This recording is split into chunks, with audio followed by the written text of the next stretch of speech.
So yeah, one wants to see Elon Musk in one of those podcasts. It's actually funny. We asked them already, so we have a contact at SpaceX, and it didn't made it to Elon so far, but we're going to try it in the future too.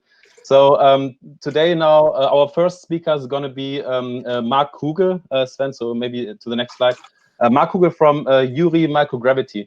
And it was, I think, 1.5 years ago when we had a meetup together with Space Tango from the US. Which was also co-hosted by Kiwi. Kiwi by that time was an Airbus department. And the interesting thing is that Yuri has grown out of Airbus. And I'm really, really happy that they made the step. And we're going to hear a lot of updates today. Mark Kugel is one of the co-founders and the CCO of Yuri.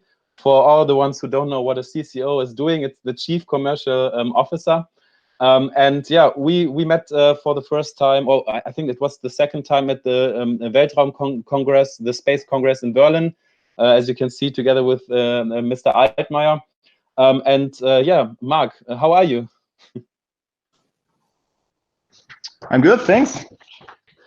Wait, so my video. I'm really looking forward to your presentation. I think Sven will deactivate his screen sharing, and then if you are good to go, I'm really looking forward to your presentation. I might need to restart. Give me 1 second, Daniel. If you have one topic. Don't worry, yeah.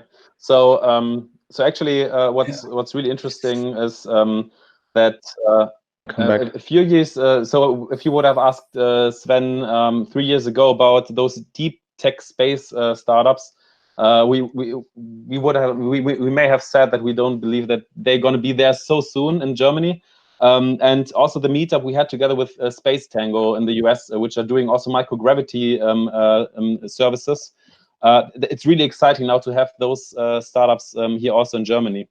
And also what I've seen with Yuri Microgravity in the past, really passionate founders, and you just have to imagine they were a department of Airbus, and they got great support by the board to get out of Airbus, because Airbus recognized it's such a dynamic environment, and actually it's an advancement to be out of the big corporate environment. And I'm really impressed how fast they made it, and also what kind of contracts they already signed. And I think, Mark, you will share a bit more about this. Here we go. Okay. All right, thanks, Daniel. Thanks, Sven. It was a pleasure to meet you in Berlin back then. It was cool that even the Bild Zeitung featured us that picture that actually had nothing to do with the feature they did about Live VO. So that's one item I ticked off my bucket list to be once in my life in the Bild Zeitung, which is amazing. Thanks for that. Yeah, happy Don't worry, I want a beer for that. I want a beer for that from you. Deal. So this is actually the first day after exactly 1 month I'm in the office again, because I was in home office for 1 month. So excuse if I'm not used to interacting with humans yet. Yeah, so we are actually not based in Berlin, but we are based at the beautiful Bodensee, which is on the very southern end of Germany, close to the border of Switzerland and Germany. And as Daniel said, very close to the Airbus site here. So here at the Airbus site in Friedrichshafen, if you might be familiar with, we have the largest satellite integration center in Europe, which is just built, I think last year.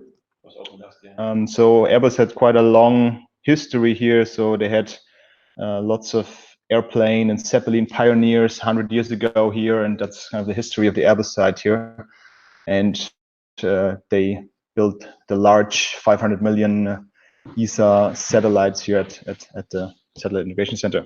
And this is where we come from. So if you look at our founder team, so 3 of my co-founders, they worked at different aerospace companies before, and on Mars rovers, on different space projects. And in the last years, they had their focus mainly on ISS missions. So they had 9 ISS missions. That means 8 of those 9, they brought biological experiments to the International Space Station for customers like ESA, the DLR, NASA. and mainly, yeah, just agency missions where you have university researchers that want to do research microgravity, and they, in their role at Airbus, yeah, offer that service. And while their time at Airbus, I mean, many of you know how the big corporations work and how agile they are. They realized that it was quite frustrating at some times to get the budgets, to get the resources they need, because they had lots of visions and ideas how to, yeah, bring that project forward. And in a corporation, that's often not so easy. So to cut a long story short, they decided to quit their jobs, found their own company. Myself, as the fourth co-founder, joined them, and here we go. 9 months later, we are Yuri. We were founded last year in June, and since then, quite a lot happened. And I just want to give you a quick round what we're doing, what kind of missions we have already won, what's on the horizon, and then I'd also like to take the chance now here with the video chat to give you a little office tour. All right. Yeah, so what we all have in common, we're basically passionate about microgravity, because we believe there's so much potential in the whole field of microgravity. I don't know if you're very much familiar with it, but just a few examples. If you take out gravity, cells form 3D structures, which normally they wouldn't. Normally, if you grow cells, they grow flat on a petri dish, which is not so nice if you want to do cancer research or any other research on cells, because on a petri dish, they don't behave like they behave in a human tissue, in a body, which they do in microgravity because there's no force that inhibits them to grow. You can also mimic aging and diseases. You can understand how plants grow and take that learning into building better plants. One example I'll give you in a second more detail is you can do microgravity crystal growth. You can do fluidic science, because all of you have probably seen videos of those astronauts with fluids that behave very differently. And the holy grail, I would say, is actually manufacturing better materials in microgravity, because there's much less impurities in materials that grow in microgravity. So that is, I would say, if you're talking about a VC, the most scalable use case in our business model. So why would you do research microgravity? Just a few examples. MTU aero engines, their turbine blades are based on a titanium aluminide that's kind of came out of a research on the ISS. One of the big topics we're looking at is 3D printing of organs. So in the first step, of course, 3D printing of cells and 3D printing of tissues. But in the future, sounds very crazy, but we believe it will actually be possible in the next 5 to 10 years to grow a whole organ in space. However that might look like, whether you just print parts of it and print the rest on Earth, or you print a whole heart in space and get it implanted on Earth. There's many concepts, but that is one of the big advantages that you could do in microgravity, because normally if you print those tissue layers up to about 1 centimeter, you have the challenge that gravity presses down those tissues that you print, and you need a scaffold to, like a skeleton, to hold those structures. And that's kind of a deal breaker to build high quality and high resolution tissue and organs. One very big example where we see a lot of commercial potential is microgravity crystal growth for drug discovery. Now, if you're a pharma company and you want to find a new drug, what you normally do is you look at proteins and you find a drug that fits to that protein, in very easy words. So you kind of have the keyhole, and you have to find a key that fits into that keyhole to fight that drug, to fight that disease. And how you do is, because the protein obviously is very small, you grow crystals of that protein. So you have a very structured form of that protein. That means you build a large crystal, and then that gives you a picture of how the actual single protein looks like. And that process, because of gravity, is quite a challenge. You have impurities because of convection. You have some defects in that crystals. And so if you look on the left side, the crystal, I always compare it with resolution of a camera, has just a very low resolution, like a low resolution pixel image. And if you would grow those in microgravity, you don't have convection effects and the effects you don't want to have in gravity. And you have a much higher resolution picture of your keyhole. And so you can build a much more effective key to fight that drug. That's kind of a quick explanation of, because people always ask, you know, why would you go to microgravity? Why go to space? And that's always one example that's quite eye-opening, or was for me, okay, that makes sense. And then now, if you just Google how large the preclinical study markets for pharma companies are, then they're quite large. So, and this is just one example of many, especially in the biotech and pharma area, where we see a lot of potential and where there has been a lot of research ready, and this is where the market is going. Now, problem, of course, as with every pitch, what keeps people from doing it, or why don't do people, or why do pharma companies don't do all their research in space? It's all about access. I think this is also the key topic of this whole meetup today, accessing space. And accessing microgravity obviously goes along with accessing space, so it's still very hard. And microgravity, I would say it's even harder than just space alone, because today the main platform we have is the ISS, and that's super complex because you always normally have to go over NASA and the agencies. It's lots of bureaucracy, paperwork. Normally, if you're a researcher, it takes about 1 to 5 years from you have a rough idea to you get up to station. And normally such a mission is in the 7 figures in total, if you think about it, getting your medical biotech research up there, which as a commercial company, of course, is a huge amount of money. And our mission is to democratize microgravity, making it accessible to basically anyone or basically any industry. And there's 3 innovations we bring to the market to make that happen, to democratize it. One is to offer a complete end-to-end service for customers. So today, customers normally have to talk to many different partners, to payload developers, to implementation partners, to launch companies. And we are kind of the one-stop shop to offer a turnkey solution from start to finish. We help them defining requirements. We're currently in the process of designing and developing a easy-to-use online configurator, so you can kind of design your own mission. And we actually thought about putting a PayPal button there. So if the configurator says like mission is 500K, put in your PayPal details and you can book your space mission, here you go. So that's something totally not common in space. So normally you have like 60-page requirements documents, and you have 6-month loops with the agencies to get back to you after your proposal. So it's just a huge pain to just submit a proposal, or to just get information about price and how long your mission was going to take. And we kind of streamline all of that process. We help you sign a contract. We give you help on testing it on the ground. We do all the launch preparations and all the launch logistics. We make sure that export control and everything works in your case. We help you execute the mission. In our case, normally when we fly with the ISS, we fly together to Cape Canaveral, to Florida, which is not the worst business trip, I would say, for you.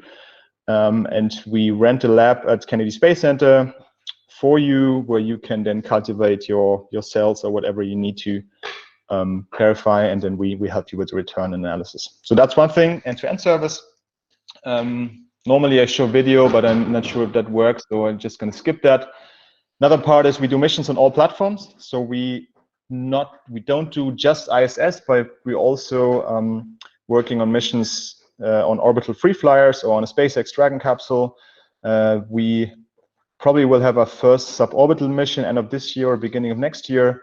And we, if coronavirus allows, we have our first parabolic mission this June. Actually, yeah, 2 months to go. Let's see, fingers crossed. But that's kind of the whole one-stop shop concept we want to say. So whether you need 30 days or you need 30 seconds in microgravity, we cover everything. And also, we help you with terrestrial microgravity research. So there is so-called microgravity simulators where you can test the effects of microgravity on Earth. I'll show it in real in a few minutes when we walk through the office, how it actually looks like and how it works. But we have just a few weeks ago finished the development of our first clinostat.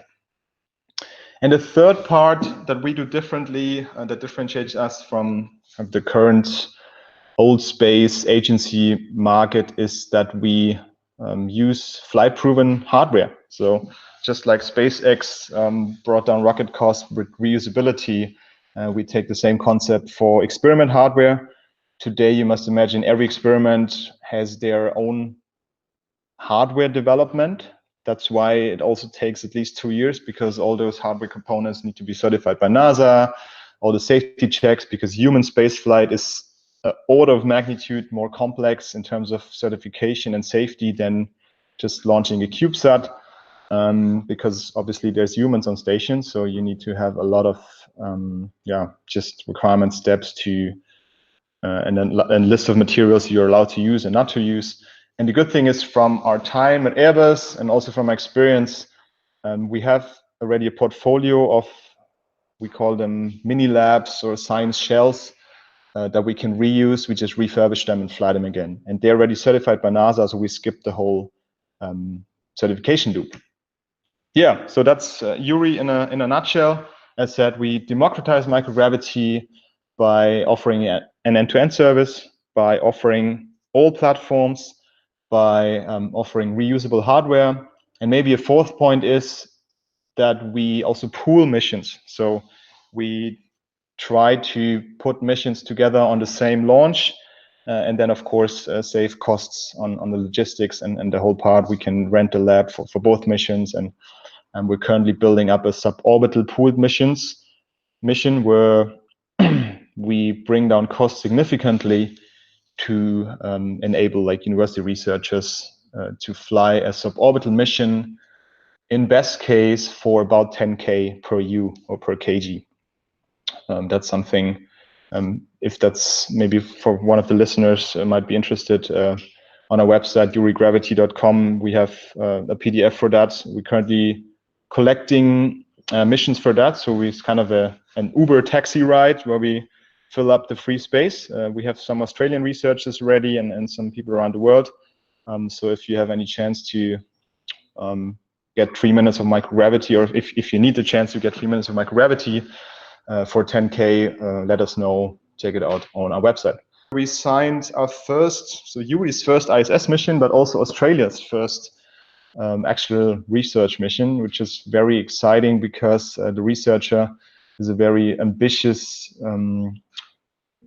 cancer researcher that initially came from Harvard Medical School, is now at UTS Sydney, and he also built his own microgravity simulator in his lab, and he found out that cancer cells die off faster than other cells in the simulator, and so he wants to validate certain findings that he had in simulation really on the ISS, which was a big deal in Australia, of course, because this is a video again, but of course let's say the analogy to ProSieben in Germany, Channel 7 in Australia was there, and after a night of jet lag, we were on the first day, had to give our TV interview in Australia, which was also a very cool experience. Obviously, if you have cancer and you have space, the media is flying on that topic. That was very exciting, and we're happy to fly that with SpaceX, the cargo resupply mission 21. That will be probably in Q4 this year. On that note, we also, together with our partner Alula in Australia, which is also a new space startup, you should actually talk to them, Daniel. I'm not sure if I give an intro already, but their main business is actually Earth observation. But they are now our kind of sales office in Australia. So while we were there, we also officially opened our Australia office after 6 months, but it's more of a kind of sales team. Then you might have seen that on LinkedIn. We signed our first NASA mission. What does that mean? That is a classic space agency mission where we have a researcher from UCLA, University of California, and Los Angeles that will fly human neural stem cells This is actually a reflight of a mission. So she has already flown similar cells, and this was just some research questions that were open. And that was kind of the advantage, that we still had our network and our partners. And now that we all left Airbus, there's no one left at Airbus doing that service. And that was the advantage, that we could still leverage our network to win that mission. And yeah, actually, there is quite some missions in the pipeline on top of that. As you can imagine, with those larger missions, especially with the agencies, things just take forever, and you can calculate that they probably take 2 or 3 times longer than you would expect. Here's maybe the last slide as a summary. So we started already on the left side. If we're just talking about ISS missions, we have existing hardware where we fly with partner facilities on the ISS. So we have partnerships mostly with US and European facilities on the ISS, but we're also talking to the Japanese and the Russians. The next step would be our science taxi, as I just described. That is a one-size-fits-all facility. So we are also ready for, once the ISS is not in orbit anymore or not operational anymore, that could fit on any free flyer, on maybe an ESA rocket, who knows, and also parabolic flights, and basically any platform. And the big vision in the future is to have our own manufacturing lab in orbit. So we won't be the one building the capsule, but we will be the one building the factory inside the capsule, I would say. And this is where we already have signed quite a lot of partnerships. We have quite some super exciting missions on the horizon to plan those, but those are more, I would say, 3 to 5 years down the road. Right now, we try to pay our rents with the first and then the second, if NASA is nice to us, and ESA. All right, that was a kind of the theory part and the slides. Let me just walk you through quickly through our office and show you our lab. Check. That's great. That's really the great part about doing it online, that we now can see an office down in South Germany. We are never leaving Berlin, at least not so far. At the end of the year, we're going to be in Frankfurt with our first event in Frankfurt. But yeah, it's nice to see your office now. So you see the camera, right? Yes, we can see you. Yeah. All right. So I'll just go around a bit. So actually, I was not alone, but the team is here in the office as well. Of course, with some social distancing. Where you see here, I just look out of the window. I don't know if you see the Alps. You might see them probably not with that camera, but we see the whole Alps range here, which is quite nice. Here, a little overview of our office. As the rents are not as high as in Munich or in Berlin, we could afford a little larger one. We were lucky because we found a gym, in German, a Turnhalle of a school that gave us the furniture basically for free, for a little donation. So this is kind of the start. We had it. This is our kitchen where we eat together. This is my co-founder Philip. Let me just show our rocket garbage can, which is the most important feature of our office, of course, and the beer, of course. Yeah. So this is roughly the one. I'm just looking for, just showing you some items. So this is actually a piece of the Red Bull Stratosphere balloon, because my cousin was actually working at Red Bull, and he was part of the project and got me this. But more important, I'll show you the lab. This is our favorite corner here. We're kind of a meeting corner. We have our meeting room here, and as many startups, I guess, we're working with OKRs, objectives and key results, and we always put them on nice pictures on our wall if you see those. So we always have kind of kind of mottos. In this case, it was space stations. The next one, here, that was last quarter. We had rocket launches. And now we enter our lab. And Rudran, our chief electrical engineer, is standing right beside of the clinostat. He's actually the one who developed the software and electronics here. And this is the world premiere of our clinostat, I would say. This is what we built in the last few months. And basically what it does is you have pipettes here on the right side that you put on the clinostat, and they turn 360 degrees, and they trick the cells that they think they don't have any gravity vector, because they don't know where it's up and down, because they're always turning. And that's why Can you lower the camera a little bit? Oh, yeah. Yeah, perfect. So you trick the cells that they think they are in microgravity because they don't have any gravity vector, because they don't think, they don't know, now it's starting. So you see them rolling. See me rolling. Yeah, so you can see the UI experiment is running. And this is kind of a device that so far in the market, university students or researchers kind of built themselves, because there was no one really selling it commercially. And we are the first one in Europe to sell that commercially. And for us, it's a foot in the market, I would say, because it's a device. As a university researcher, you can normally easily pay out of your normal lab budget. And instead of just directly ordering a space mission, we always tell them, oh, look, why don't you start with a clinostat, put that in your lab, see the first results. And if those are interesting, then let's go to space. And yes, so far from the orders or from talking to people, we believe that's quite a good approach, because there's always, of course, some barrier to go from 0 to 100. Let's do an ISS station experiment.